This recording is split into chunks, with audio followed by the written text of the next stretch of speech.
The 4th of July holiday, there's a little good news at the pump. Gas prices in New York City have dipped slightly and are much lower than this time last year. Joining us now is Robert Sinclair, Senior Manager of Public Affairs at AAA Northeast. Welcome. Thank you for having me. Gas prices in New York City are down a penny this week. What's behind this slight drop?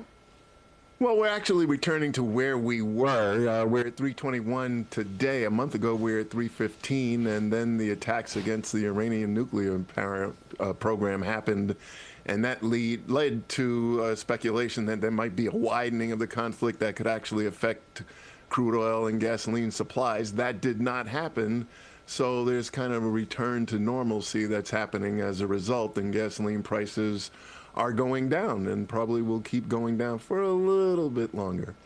AAA found that regional supplies are actually up in the Northeast, even as demand is rising nationally. Why is that, and how is it helping keep the prices stable here?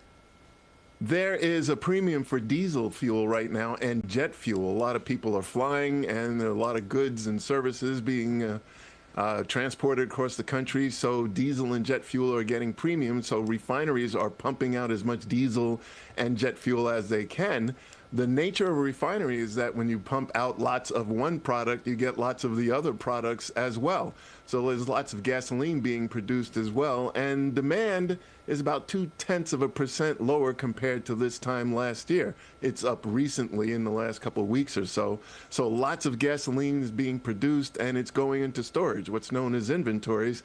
And the Northeast is particularly flush with fuel. We have the highest demand region in the country, but we're also getting lots of supplies. We get supplies from Europe as well. So lots of gasoline is going into inventories, and that's part of the reason we're seeing prices come down. And prices are still 42 cents lower than this time last year? Yeah, it can significantly lower, much lower compared to a year ago. So a good time to hit the road, I guess, for the 4th? Well, for a lot of people, that is true, and we're anticipating record travel for the 4th of July. More than 72 million, and 61 million of those will be driving to their destinations. Both those totals are record-breaking.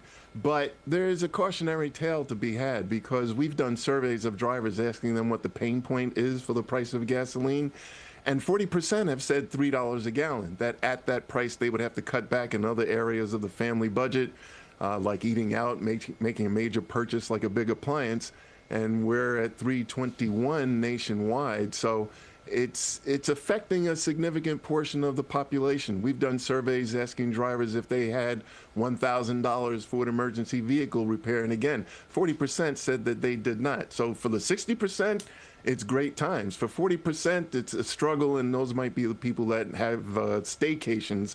Rather than hitting the road, they'll probably stay closer to home. And looking ahead to the rest of the summer travel season, should drivers expect prices to keep dropping? Could they go back up? What do you expect? It's really hard to say. It's a situation where just something said by some group, a terrorist group in the Middle East, could lead to a spike in prices. They might threaten to attack ships in the Straits of Hormuz, through which 20% of the world's crude oil transits, and that could make prices spike. All things being equal, prices should probably stay the same, if not go down a little bit because of the extra supply. Oh, and we're also in hurricane season. I think back to 2005 when Hurricanes Katrina and Rita hit the Gulf Coast, which has probably a third of the drilling, refining, and distribution infrastructure for oil and gasoline for the United States, and prices went up overnight.